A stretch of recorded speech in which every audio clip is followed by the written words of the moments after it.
के आज संयम नु पाने तर पहरीन जो के आज संयम नु पाने तर पहरीने जो રાજુલ ને નેમ મળી જાશે તુજો રાજુલ ને નેમ મળી જાશે પ્રીત ને નવી રીત મળી જાશે તુજો પ્રીત ને નવી રીત મળી જાશે તુજો રાજુલ ને નેમ મળી જાશે તુજો રાજુલ ને નેમ મળી જાશે। वस्तुपाल तेजपाल द्वारा निर्मित लूण वसई का देरासर। सच बोलूं तो ये प्राण जुड़े हुए हैं वस्तुपाल तेजपाल और तेजपाल की पत्नी अनुपमा देवी। कई बातें इस मंदिर से जुड़ी हुई, इस देरासर के निर्माण के समय से जुड़ी हुई बातें सुनने को मिलती है। कहते हैं जब इसका नक्काशी का काम होता था, इतना सुंदर कार्य होने के बाद जब ये देखने के लिए आते थे जिन्होंने वस्तुपाल तेजपाल अनुपमा देवी, और कहते थे कि इससे और शार्प काम हो सकता है और झीना काम हो सकता था। तो कारीगरों का जो कार्य का पैसा तो वो दे देते थे, उसके सिवा और वो उनको और कुछ कार्विंग हो सकती थी तो वो कोशिश करते। तो जितना उसका वो पत्थर में से जो निकलता था वेस्ट उसको वजन करके चांदी दी गई। कहते हैं उसके बाद भी उनको और परमात्मा के प्रति ना अहोभाव था, उन्होंने कहा कि इससे और जीना, तो कहते सोना करके भी दिया। और उसके बाद तो कारीगरों ने हाथ जोड़ दिया कि अभी हम अगर करेंगे तो शायद ये पत्थर भी नहीं रह पाएंगे, टूट जाएंगे। तो इस तरह के भाव इन महापुरुषों के जुड़े हुए थे। तो आज ये देरासर हमारे सामने खड़ा है। तो चलो ऐसे त्याग, समर्पण, संपत्ति और अपना हृदय जिस मंदिर को दिया है, ऐसे महापुरुषों की यशोगाथा इस मंदिर को देखने के लिए हम आगे बढ़े। लूण वसई जिनालय। आबू देलवाड़ा के पिछले भागों में हमने देखा कैसे महापुरुषों ने ऐतिहासिक जिनालयों में अपनी अढलग संपत्ति, कीमती समय और सुंदर भाव देकर कैसे पत्थरों में प्राण डाल दिए। आज हम लूण वसई मंदिर की यात्रा करेंगे। इस मंदिर के निर्माता गुजरात के राजा वीर धवल के महामंत्री वस्तुपाल और तेजपाल नामक दो भाई थे। उस समय उनकी कीर्ति दानवीर, नरवीर एवं विद्वद वीर के रूप में थी। आज भी दोनों महामंत्री गुजरात के गौरव कहलाते हैं। मंत्री वस्तुपाल के छोटे भाई ने अपने पुत्र लावण्य सिंह के कल्याण के लिए उस समय के 12 करोड़ 53 लाख रुपए व्यय करके इस भव्य मंदिर का निर्माण कर इतिहास रच दिया। उनके पुत्र के नाम से इस जिनालय का नाम लूण वसई पड़ा। मंदिर के मुख्य द्वार में प्रवेश करते ही मंदिर का आकर्षक एवं भव्य स्वरूप दिखाई देता है। स्पंदनो प्रभु नेम तारा शक्ति थी भरपूर छे, एवं लागे छे अही तू हाजरा हजूर छे। शिवादेवी नंदन, गिरनार मंडन, राजुल के प्रीतम, जीवदया प्रेमी, 22वें तीर्थंकर श्री नेमिनाथ भगवान यहाँ मूलनायक के रूप में विराजमान है। मूलनायक भगवान की अति सुंदर भव्य प्रतिमा कसौटी के पाषाण से निर्मित है।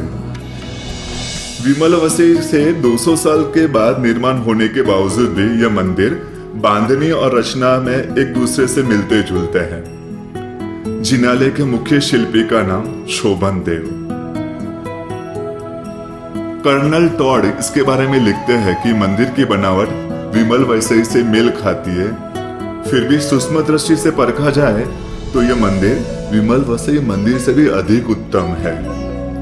गुड़ मंडप के मुख्य दरवाजे के बाहर दोनों तरफ सुंदर कलाकृति युक्त उत्कृष्ट कोरने वाले 2 गोखले बने हुए हैं, जो देरानी जेठानी के गोखले के रूप में प्रसिद्ध है। ये दोनों गोखले कुल 18 लाख रुपए खर्च करके निर्मित किए गए थे। दोनों गोखलों में अंतर देखना हो तो गोखलों के किनारे हाथी बने हुए हैं, जिनकी गिनती में 1 का अंतर है। देरानी से जेठानी के गोखले में 1 अधिक है। एक और विशेषता इन गोखलों की, देरानी का सर थोड़ा झुका हुआ है, जो ये बताता है कि बड़ों के प्रति हमेशा आदर भाव रखना चाहिए।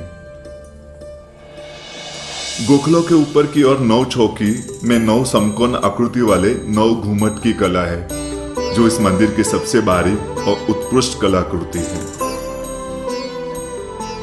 इस जिनालय के रंग मंडप की कारीगरी सुंदर, उत्कृष्ट तथा विस्मयकारी है।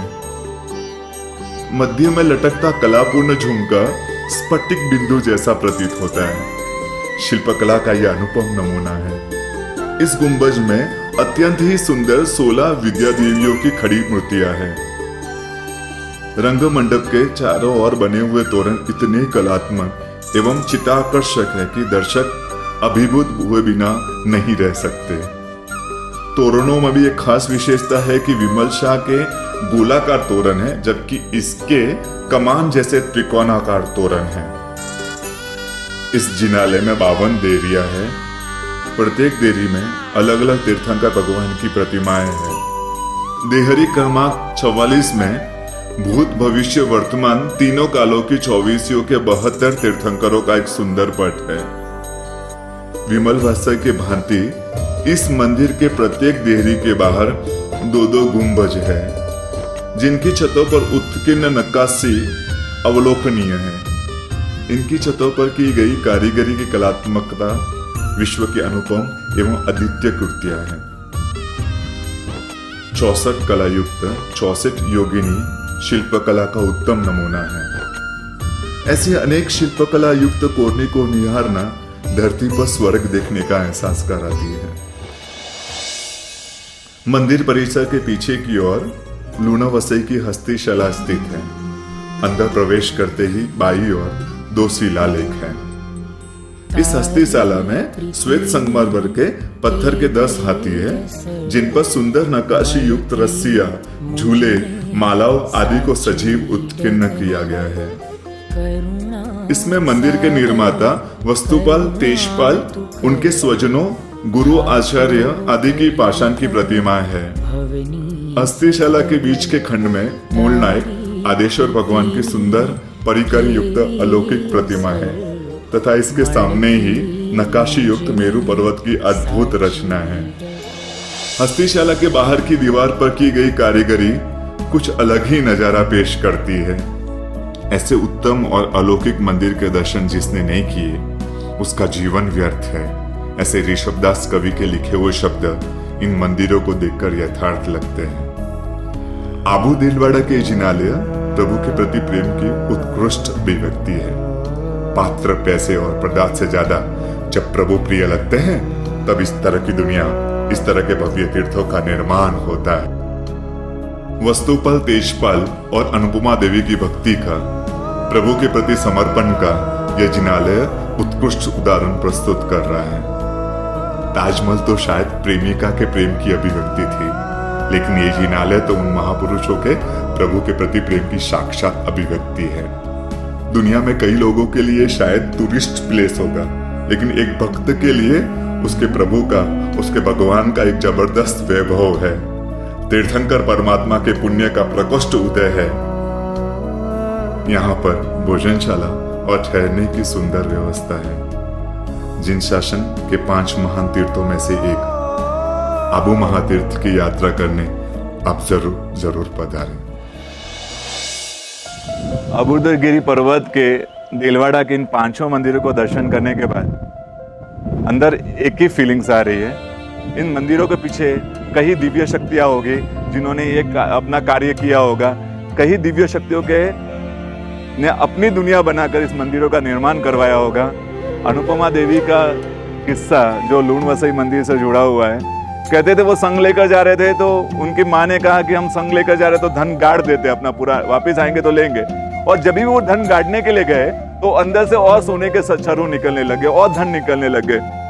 मंत्री ईश्वर तेजपाल वस्तुपाल ये करे क्या, ये तो हम गाड़ने के लिए जा रहे हैं तो और धन निकल रहा है। तब अनुपमा देवी ने कहा कि एक काम करते हैं, गाड़ रहे हैं अब गाड़ना नहीं है, पहाड़ों पर ऐसा लगा देते हैं जिसको लोग देख सके लेकिन कोई ले नहीं सकते। हम इसलिए छुपा रहे थे ना, कोई ले ही नहीं। चलो एक काम करते हैं, अब हम ऐसी जगह रखेंगे, पहाड़ों पर ऐसा लगा देंगे जिसको लोग देख सके लेकिन कोई चोरी नहीं कर सकते, कोई ले नहीं सके। वो सुंदर भाव के साथ इन मंदिर का निर्माण हुआ। मैं सबसे कहूँगा कि ये तीर्थ हमारा बहुत महान तीर्थ है।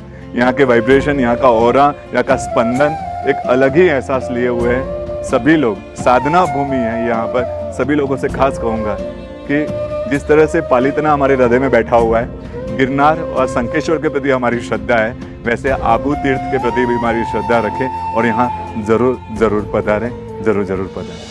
तारा शासन मां भली जाऊं बस तारा मैं बनी जाऊं बस एवा मने आशीष आप तू। तारा संयम ने हूँ पाऊं मरातम ने अजवाड़ू बस एवा मने आशीष आप तू।